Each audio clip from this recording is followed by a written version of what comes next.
Welcome to another episode of Unpacked. Thank you for joining us here, even with our live studio audience today. Come on. We are in week 3 of this Upset the Vows series. This week's sermon topic was called Let's Get Naked. Of course, Tim has the sermon title called Let's Get Naked. And listen, my very favorite and most handsome guest is back with me again. Please welcome Timmy Ross. I love you, baby. Hi, baby. I'm so glad you're back again. We're going to keep week. doing this. I'm gonna extend this series to 44 weeks. I'm here for it. Just so I can do this. Extend it, honey. I will. And we will just keep unpacking for 44 weeks. All right. I'm here for it. All right. Yay. Yay. Okay, today's sermon, Let's Get Naked. This was incredible. If you have not seen it yet, please go back and watch it. I even want to say before we unpack it, because it was so good. And this is going to just open up more. We're just going to dig deeper in what Let's Get Naked means. But I'll tell you what it does not mean, and it's not talking about physicality of being naked. Right. So I want you to go back and watch the sermon so that you know more about what Let's Get Naked is about. Yeah. All right. So you did Let's Get Naked, and we started in Genesis. Yep. And you were talking about how in the beginning, when God made Adam. Yep. And when God made Eve. And you were breaking down that being naked is not, you're not physically talking about, you're not talking about the physicality of being naked, right, but more the emotional stance of being naked with one another. Right. And then you broke it out in Genesis how in 2, it says God made man. But technically in the Bible, it doesn't say that Adam knew Eve until chapter 4. That's right. Which shows the physicality of them being naked, right, and being one with each other, right. But prior to that, they probably had more of the emotional connection. Correct. You want to elaborate? Yeah. So if I'm just going through the sequence, right, of God speaking Adam and Eve into existence in chapter 1, male and female, he created he them. That's right. But there were no bodies. He spoke them into existence. Yes. They didn't have any bodies yet. Right. So in chapter number 2, he takes the dust of the earth and he forms man from the dust. That's right. He blows into him the breath of life. Scripture says man becomes a living soul. Then he says, it's not good that this guy is alone. That's right. Right? And so he puts him to sleep. He takes a rib out of Adam. Come on. And forms the woman. He makes the man, he formed that woman. Come on. Right? That's Shaped why, her up, huh? you know what I'm saying? Like, I was made. Right. Just like formed, right? Like, there's a man. He took his time. He really took his time here. Yeah. You know, he did that. And then he brings that woman, that man with a womb, back to the body she came out of. And they became one person. I believe the one person they became was started when Adam said, finally. Like, I've named all of these animals, but you are bone of my bone. You are flesh of my flesh. Yes. You shall be called a man with a womb. That's right. I can relate to you in a way I cannot relate to anything else God created. That's right. That's right. And so there's a connection that I have with you now that's completely different than the connection I can have to anything else that God has made thus far. So this was very good because it's showing that the woman is made for Adam. Yes, that's right. Made perfectly fit for him. Right. Because the animals were not perfectly fit for him. Right. He didn't find a connection with the animals. Right, absolutely. Right? And so God had to create somebody that did connect with Adam. Okay, there's so many things we want to unpack. There's so many things because, you know, living with this man, he will oftentimes maybe rattle off or what's going on in his head. So we kind of get to pre-unpack it a little bit sometimes at home. We just kind of get to talk through it. So there's so many good things that, we get to say at home that sometimes you forget to say when, actually church time comes around. But okay, we're going to get to that part. We're going to get to that. We're going to get to that part in a minute. But as we continue on in the sermon, you had a lot of great points that you said. So let's go and talk about the naked part, right? Yep. Because you like that part. I do. You like the naked part. A lot. I like it a lot. He's so fresh. Okay. A lot. We're talking about emotional nakedness. I like it a lot. No, I do. Yeah. And the reason why, baby, is because, as you know, I spent a lot of my life with a lot of secrets. Yeah. Oh, yeah. I was sexually abused when I was 8 years old by a neighbor that lived across the street from me. And it's the first time that I consciously told a lie. Mm-hmm. A lie that I knew I couldn't share. Mm-hmm. And so from the age of 8 years old to age 19, I became masterful at keeping secrets. Mm-hmm. And at 19, my mom actually caught me looking at porn at like 2 o'clock in the morning. If you ever want to be embarrassed as a child, that's probably the most embarrassing moment you can have. But that night, I found freedom. Mm-hmm. Now, 6 months later, I gave my life to Christ, but I was still. What I say is I was a born-again porn addict, right? There's so many people that think as soon as you give your life to Jesus, you look at your hands and they look new. You look at your feet and they do too. A lot has changed for you. They tell you. A lot has changed for you spiritually. It takes time to get that same thing to happen physically. That's right. Emotionally. That's right. And so for me, I was highly promiscuous. I had an addiction to porn. And when I showed up in our marriage, I showed up with secrets. I showed up in our marriage deathly afraid to get naked with you emotionally because I felt like that was going to be what made you run from me as opposed to running towards me. Right. So. And the problems that caused was the more he held a secret, it made me want to run from him. That's correct. So the secrets that he kept, I knew that it was there, but because he wouldn't share, that's the part that distanced me. It wasn't the secrets that he had. Right. But isn't that interesting that you say, even from a child, a lot of us learn to have these negative behaviors from childhood. 0 to 10. Yeah.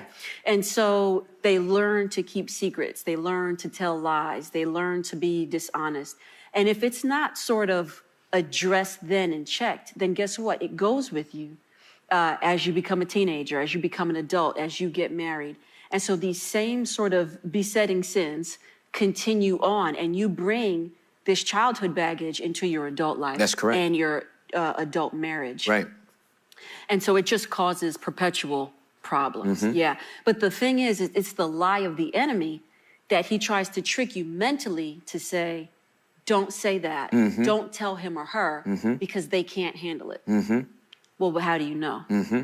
Right? It's the lie. So if he can keep you from sharing, if he can keep you from having the emotional connection, then he knows that he has the biggest footprint in the first part of destroying your marriage and your union. That's good. Yeah. Yeah. So you talked about you can't get naked when you had 4 points. Yep. Right? Yep. Well, you sort of had 3 points and then 4 points. It was a lot of points you had. Well, I had bullets and I had points. Yeah. I try to make that, and then a point. Yeah, I try to make that distinction, but sometimes. All right. Let's start with your bullets. Okay. All right. I wrote it down. Yeah.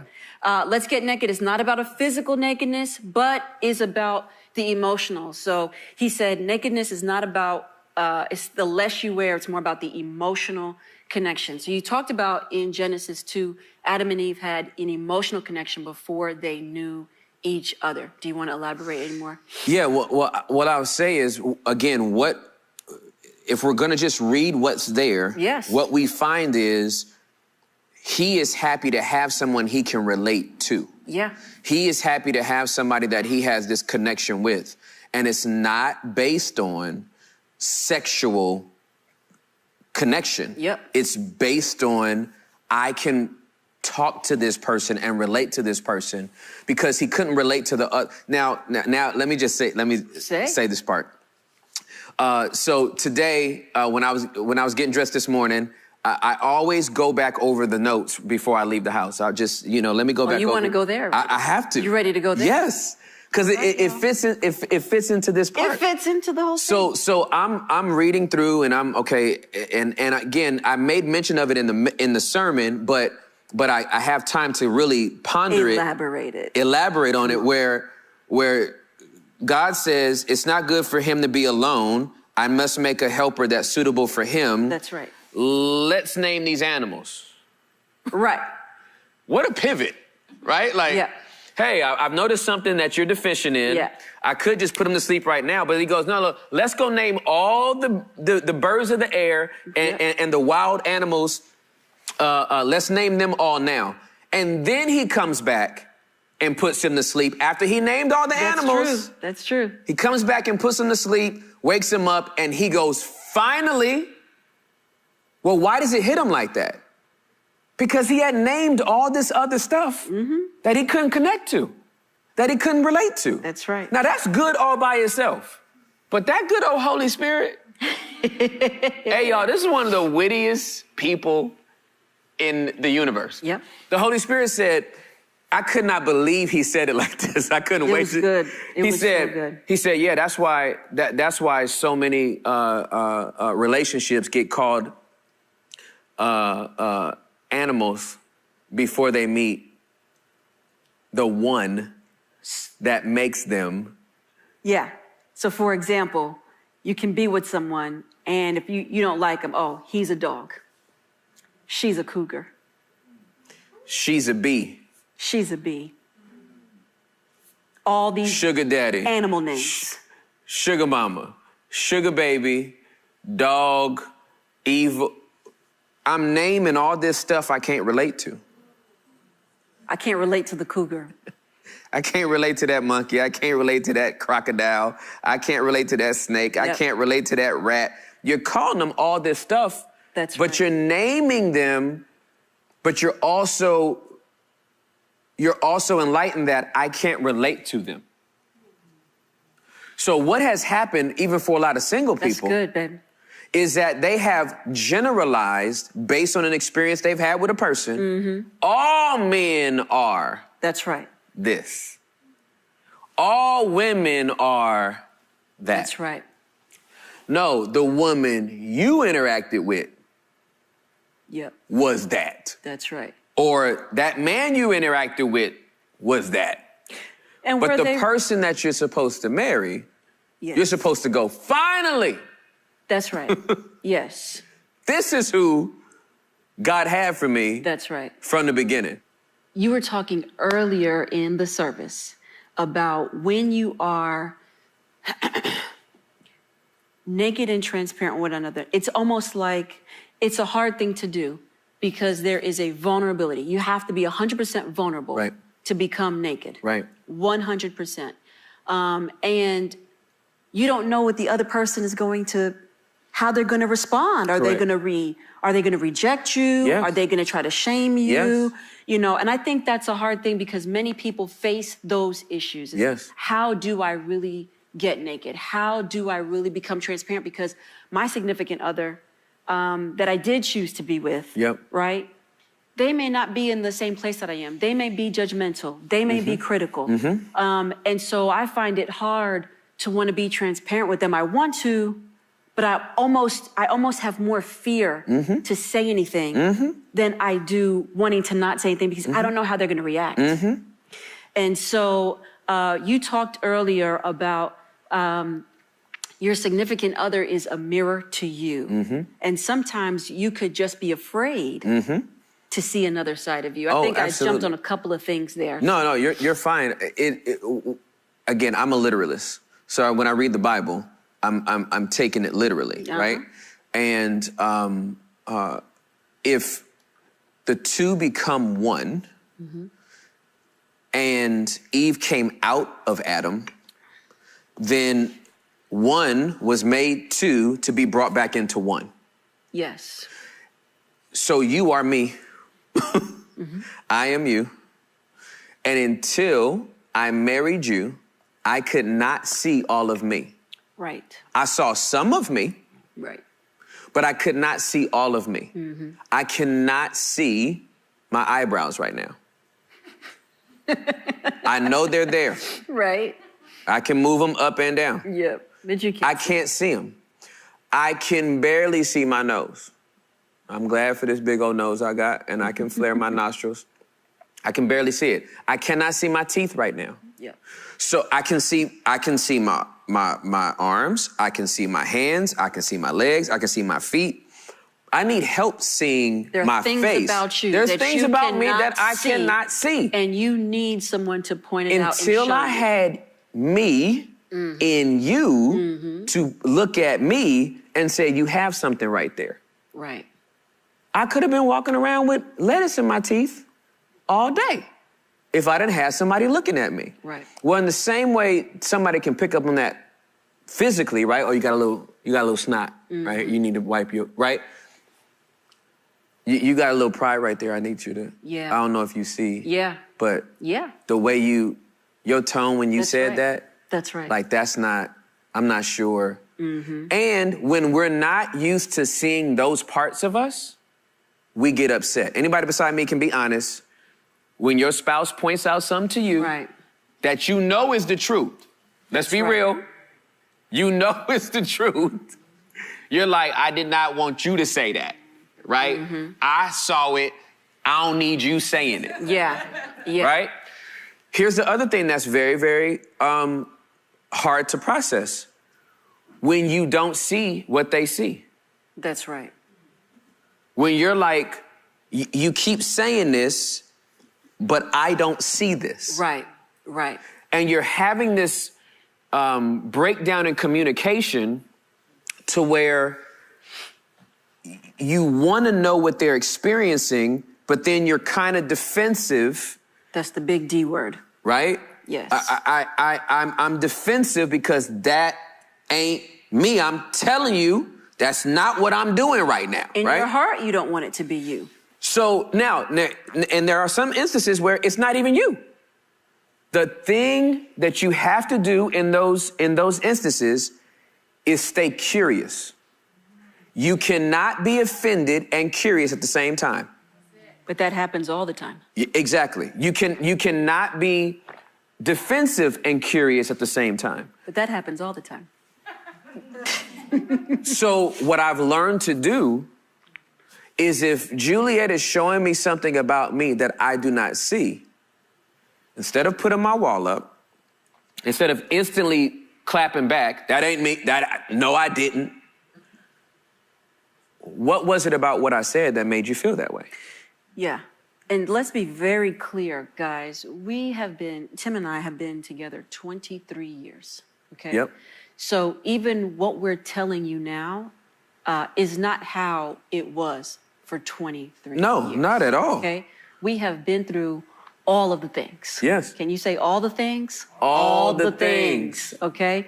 We have been through all of the things. And so we are at a place now where the responses are, did I say that? Oh, I didn't mean to say it that way, et cetera, et cetera. But it wasn't always like that. No. Okay? So I just want you to know, I don't want you to think that this is a picture of perfection and we've never been through anything. No. We're here because we can share with you, we have been there and done that. Yeah, okay? absolutely. So I just wanted to be very clear with that very quickly. I'm glad you said that because one of the reasons why we have authority to speak on everything we're speaking about is because we did the work.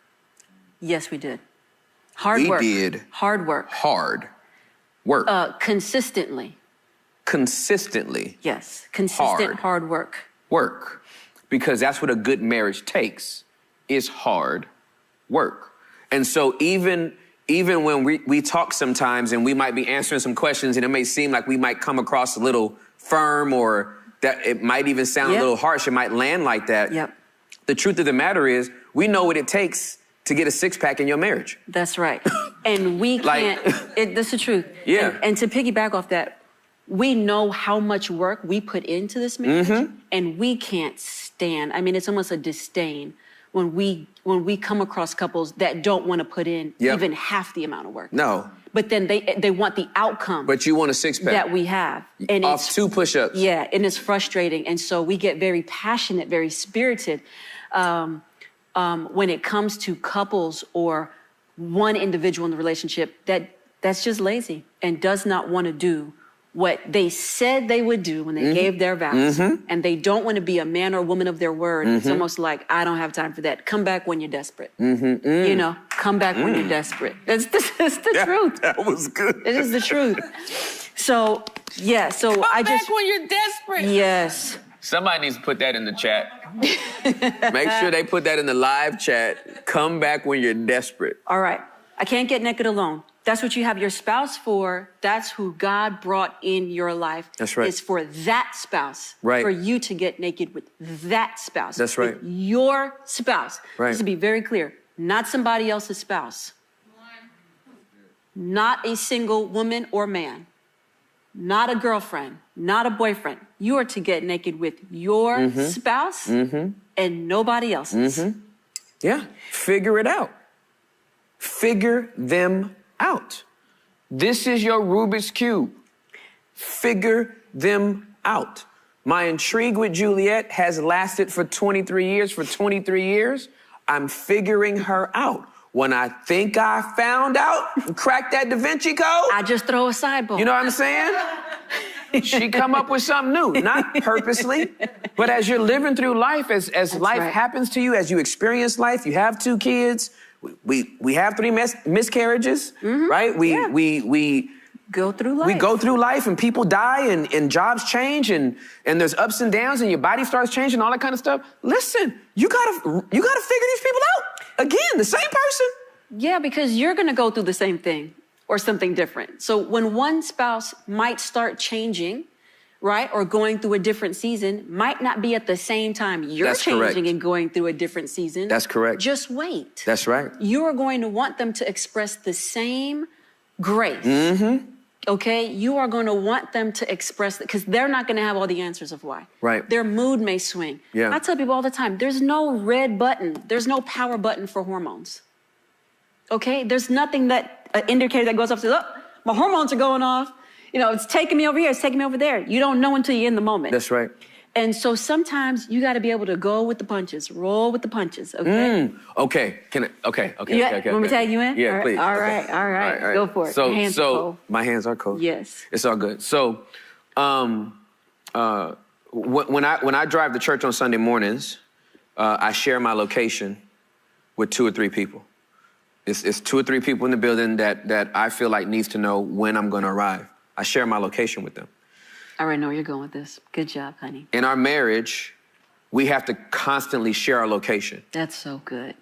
Where are you now? The snaps, there they are. I'm loving the snap crew. I need to know where you are right now. Yeah. I know where you were 30 minutes ago. 30 minutes ago, right? Yep. But where are you now? Yep. I know where you were a year ago, but where are you now? I know where you were when we got married, but we're about to have our 3rd anniversary or our 7th anniversary or our 10th anniversary. That's great. I need you to share your location with me. Don't have me over here guessing. That's right. About where you are and you mad I don't know where you are right now. That's right. There are so many couples that wind up broken down communicatively because they assume their spouse should know where they are. That's right. When the truth is, you have to tell me. I'm just not that smart. Yeah. I wish my discernment was on point and my word of knowledge was always popping off and God gave me a word that today you needed this from me. Yeah. I need a cheat sheet. Tell me what you need and I'll give it to you. Now, here's where the frustration comes in. Is sometimes you could be married for some time and one spouse will think, oftentimes I will say it's mostly the woman that says, they should know by now. They should know me by now. They should know where I'm at by now. If I do this, they should know. And it's so easy to fall into that state of being of they should know. And I had to learn that too. Like, they just don't know. Or he just doesn't know. Like, he's not paying that part of attention, right? And so I had to, when I always felt like that, I had to think, man, he can pay attention to these other things. Why isn't he paying attention to this area? But he doesn't have ESP, right? And I didn't tell him. I just wanted him to know. So part of that is unfair on me to give him an expectation that it wasn't his capacity to just know all things. I may be easier to tell on him when he is having, right? But that doesn't mean is as easy to tell for me. And so I can't be frustrated because I can do something he can't, or vice versa. Yeah. We want the spouse, or we expect the spouse to have strengths in an area that we have. And we expect them to operate in our strengths. That's good. And that's good, girl. That is a problem that we come across all the time because we don't recognize it as that. And it makes us frustrated when they're not doing what we would do. Right. If that was me, I would have done this. Why didn't you do that? That's really good. And that is because their strengths are different from ours. And if we really turn the tables, they would have a strength that we fail at on another spectrum. So we can't be so quick to criticize and so quick to judge when things don't always look the way that's good. We expect it or want it to be or look. Yeah. So I like being naked with her, because when you've lived a life full of secrets, and then it finally yes, it finally dawns on you, I don't have to. I can tell you anything. Yeah. And like, you're not running away, you're actually running towards me. And you've been waiting for me to do this? Yes. Like all these years? Yes. I like not having secrets. I like being able to tell my wife. Now, when I say like and enjoy are two different things, right? I like insurance. I don't like paying for it. So don't mistake liking something with enjoying something, right? I like being naked, right? Right. That doesn't mean I always enjoy it. I don't like showing up vulnerable to Juliet at times when it's something I feel like I should be under control. I should like with porn, right? I hate that I still need help in that area. Like, I would love to say, like, I'm just victorious and I don't struggle with it and it don't bother me and I don't care what we watch. Nah, I gotta close my eyes like an 11-year-old on certain movies because that thing will jack with me. And sometimes when it gets to like a certain level, I have to come in and say, baby, I need prayer. Dang it. I don't feel like talking to you about this, but it's back. Right? And we talk about it, and every time I open up, she's like, oh, thank you, baby. I appreciate it. Now, I wish I was just strong and didn't have to do it, but now let's say this. When you would just say it, what happens after you would just tell me that you've had a thought or whatever the case is? Oh, we were closer than we had ever been. But did you feel free? Absolutely. That thing shrunk so fast. It's just the moment I say it, hey baby, I'm struggling with this, or this is a big temptation today. The enemy's like, dang it, I didn't know you was gonna talk to her. I thought you was just gonna try to fight it alone. This is what made Eve and Adam's sin so egregious. Yeah. They didn't confer with each other. Yeah. You broke that down so great today. Yeah, they didn't confer with each other. They just literally, they acted instead of talking it out. That's right. You made a great point about Adam was going into the garden to find leaves to cover himself up once he got exposed to the shame. And you brought a point of sometimes that's what we do when we feel shame. We don't talk to each other. Yeah. Because he didn't talk to Eve, but what they did was he went and just worked. And so sometimes you go and drown yourself in your work. Sometimes you drown yourself in being out late or just staying away to avoid playing video games for 5 hours. Yeah, just to avoid whatever the issue. You can do to cover up. Yeah. You just go cover up. Yeah. And there is such Satan hates a married couple that acts like Christ and his bride. 100%. And what do we do in our relationship with Jesus? bring all your cares Yeah. to him because he cares, right? His yoke is easy, his burden is light. He's never gonna put more on you than you can bear. We quote all those scriptures and we see it in the relationship we have with him. We have to work to see it in the relationship that we have with each other. Yes, but the thing, yes, that is correct. And so to piggyback off that, I just want to emphasize that the word shame, okay, we say it loosely sometimes, but it's a very powerful word because shame will bind you. Mm-hmm. Okay, shame will keep you silent. Shame will mute you. Shame will bring you into depression. Shame is a heavy word that we often sort of use loosely. But shame will cause despair to set in, and it will cause destruction in your own personal life and in your marriage. Yeah, that's exactly right. And so because of what you are saying, shame is that one factor of, I can't bring my cares to Jesus. He won't understand. Mm-hmm. I'm too shameful to tell him. Mm-hmm. I'm too shameful to be vulnerable. Mm-hmm. And so the impact of shame is, it's a crater. It's a crater in your life. Mm-hmm. It's a crater in your soul. The impact is greater than you think. And so there's many people that are bound by shame that we quote the scriptures like you're saying, but they don't know how to actually execute bringing that care to him. Yeah. I feel like practice makes perfect. Mm-hmm. And when we're talking about showing up naked, it's just, you just got to practice. Somebody has to go first. It's uncomfortable. It's uncomfortable. It doesn't feel good, and you don't want to do it. It's like handing somebody an egg and you just don't want them to crack it. It's like, this is, I'm bringing something to you. Your reaction might send me into my turtle shell, you know? Yeah. But I want to bring this to you. I want to share this with you. It's taken me everything to do it, but I want to practice showing up and being vulnerable where it really counts. You can share this vulnerability. Sometimes the spouse, they may not know how to fully react. So we're praying that each spouse is going to be vulnerable to receive and hear what each other has to say.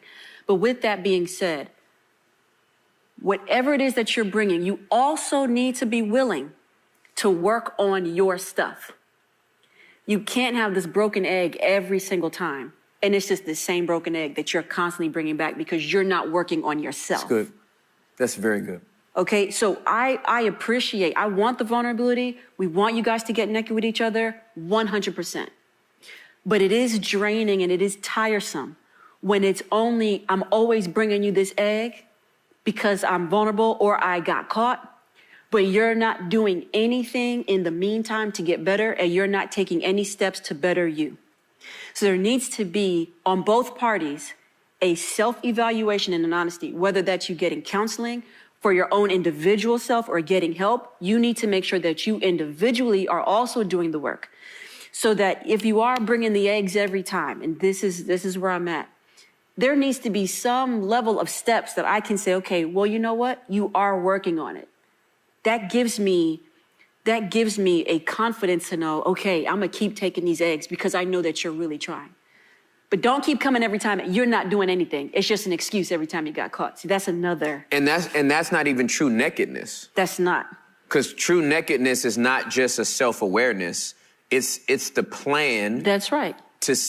And it's the humility to say, I need help if I'm gonna change. That's right. I can't do this by myself. I need to be held accountable on this. Yep. I want to be held accountable. And I want to be held accountable on it. If you're getting caught, that's not accountability. That ain't accountability. You just got caught. That's not vulnerability. Yeah. That's you suck at sneaking.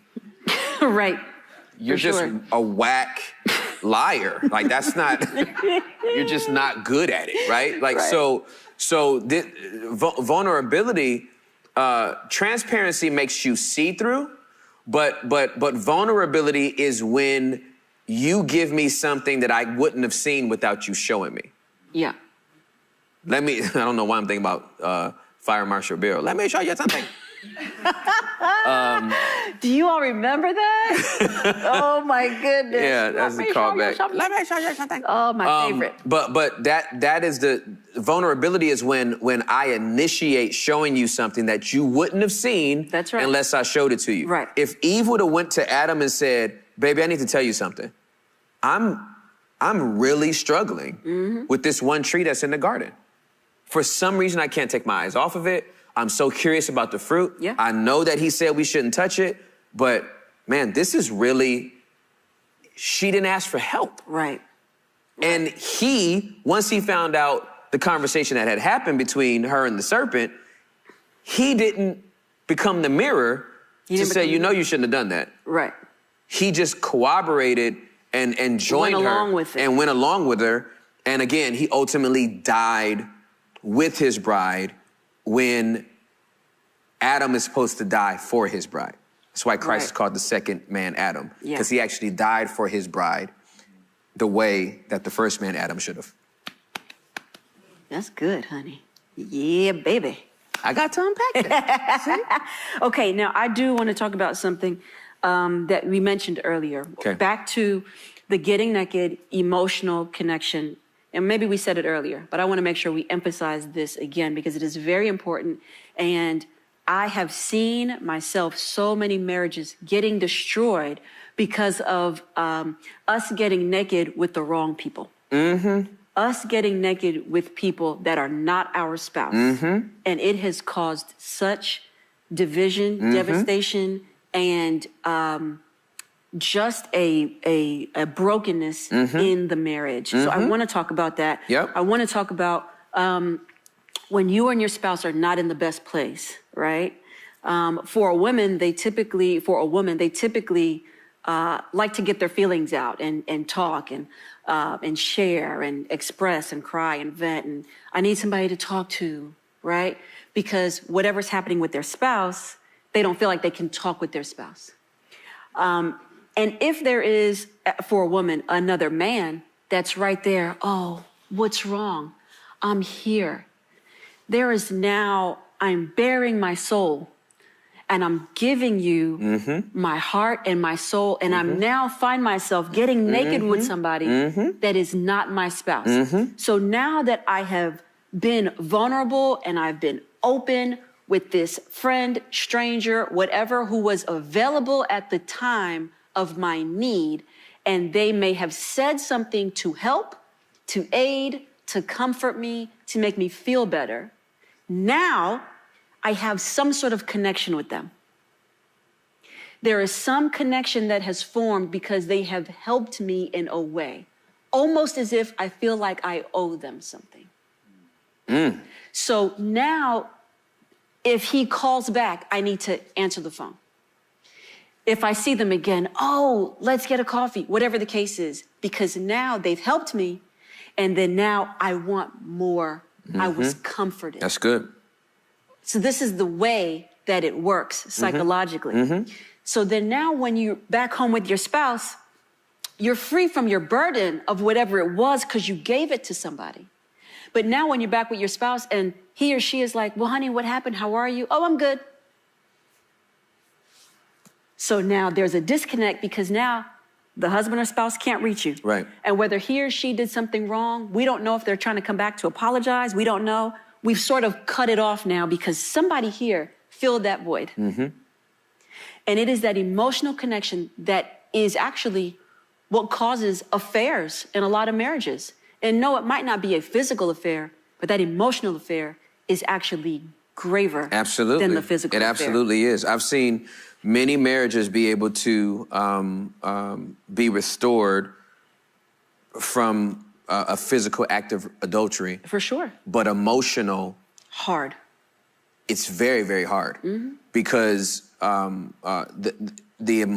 physical one is difficult for a lot of people as well.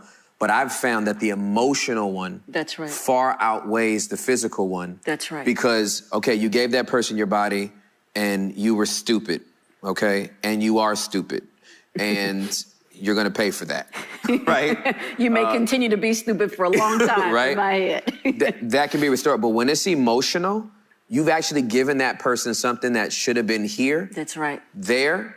And the violation is actually, we've just seen, it's harder to recover on the emotional side than it is the physical side. Right. Again, I'm not minimizing if somebody's going through a relationship where there's been a physical affair, but I've just found that the emotional ones are the biggest breach because you've shared something outside of our union that for some reason you couldn't bring to me. Now, let me just say, I've seen people have emotional affairs with their parents.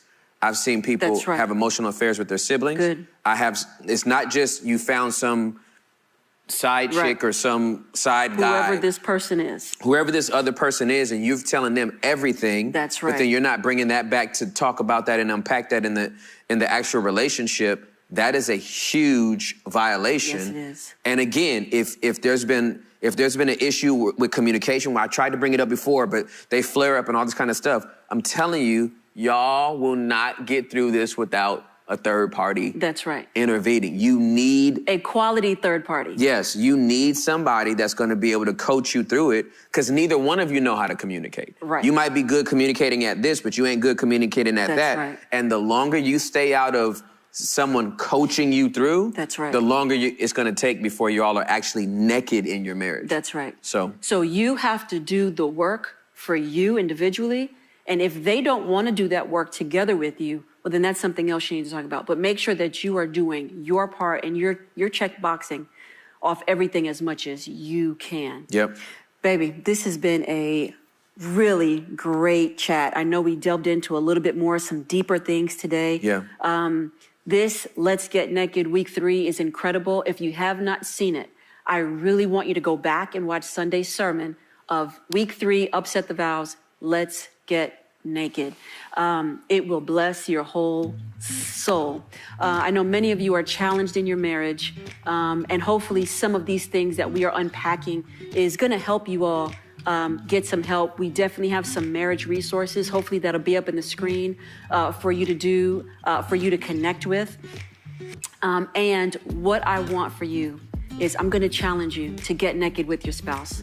I'm going to challenge you to be vulnerable with each other, with no defenses, with no rejection, with no taking it and criticizing.